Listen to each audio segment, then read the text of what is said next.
One of the things that I'm really curious about is to why the Federal Reserve wants to meet with crypto executives. Shall we begin? Are you really ready for this conversation? But before we go into that, I want to just share with everyone what's going on in the markets. Right now, the entire space is just under $4 trillion. Fair greed is around 47, 57 on the metrics as far as Altseason. Bitcoin below 110,000, ETH hovering around 4,300, XRP about 20 cents below $3, and Solana, who had a little momentum not too long ago, hovering around $202. But I want to get into this conversation about the Fed, and I want us to hear from the founder of Cordana ADA. I found what he said here was very interesting. Take a listen. Industry. So two of the reserve governors were there.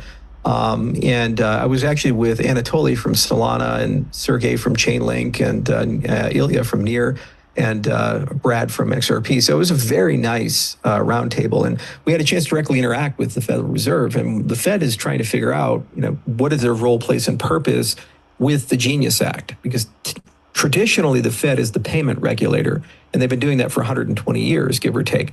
The thing about the Fed is that they were kind of left out of the party. There's three primary regulatory bodies that deal with this. There's the OCC, the FDIC, and the Federal Reserve.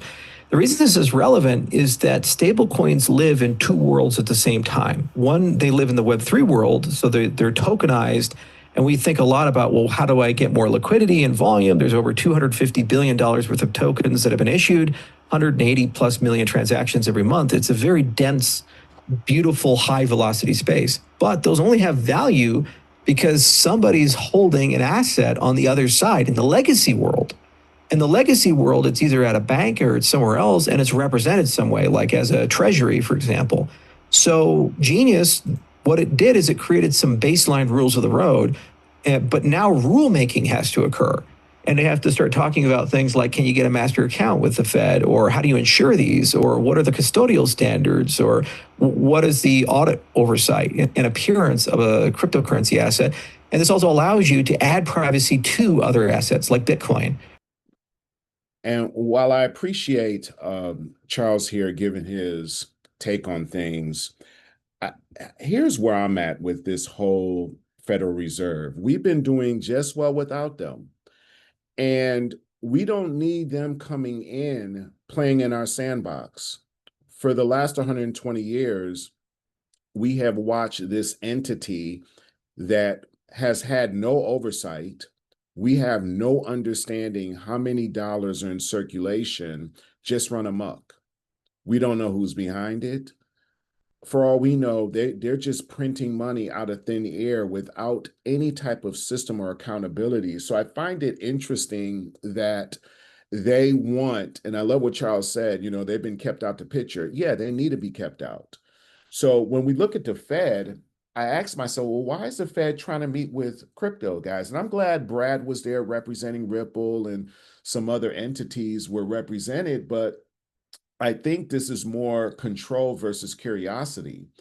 And they're looking to probably measure how much influence crypto already has and seeing where they can play a part to regaining some of the power that they've lost in this space.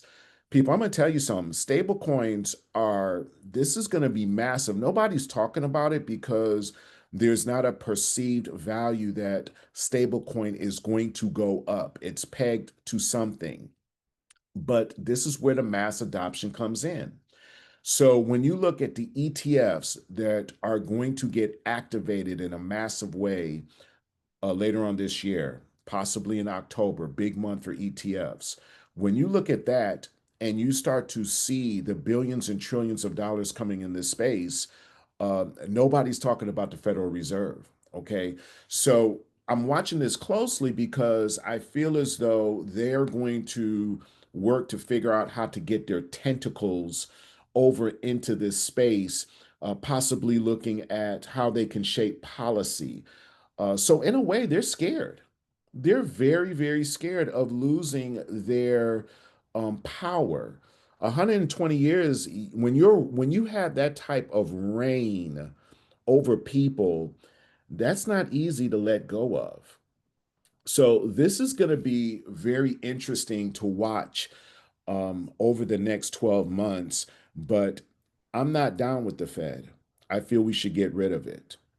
And I think what stable coins is going to do is it could bring in an entirely different season as to how we operate with one another and how we interact with each other financially. And here's the thing, this space of cryptocurrency has been, I would say, 85% retail up to this point, and we've done a very good job. Yes, we've had some meme coin rug pulls, we've had some catastrophes here and there. Some people have got wrecked, but here's the other side of it. Some people have done extremely well. You're talking about a space that is under $4 trillion dollars, that has printed multimillionaires, and many more to come over the next 5 years. So we've done a very, very good job operating in this space without a lot of oversight. We've done a very good job navigating through these digital streets. And we don't need a lot of overregulation. We don't need the Federal Reserve coming in here trying to shape a policy. And we don't need regulations that are going to come about with the illusion of we want to protect the investor. Okay, we don't need that. Let us do what we do.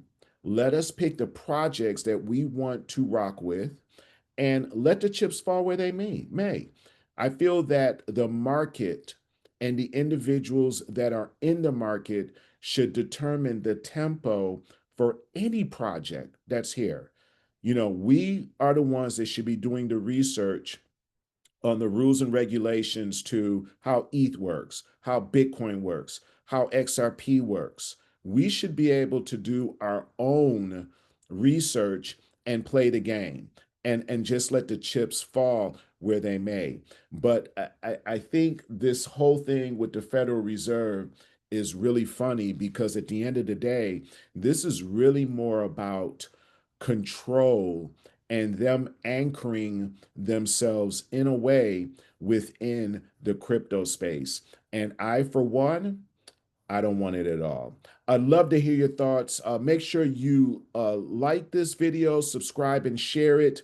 Leave some comments. I'd love to hear from you, but I look forward to talking to you in the next video.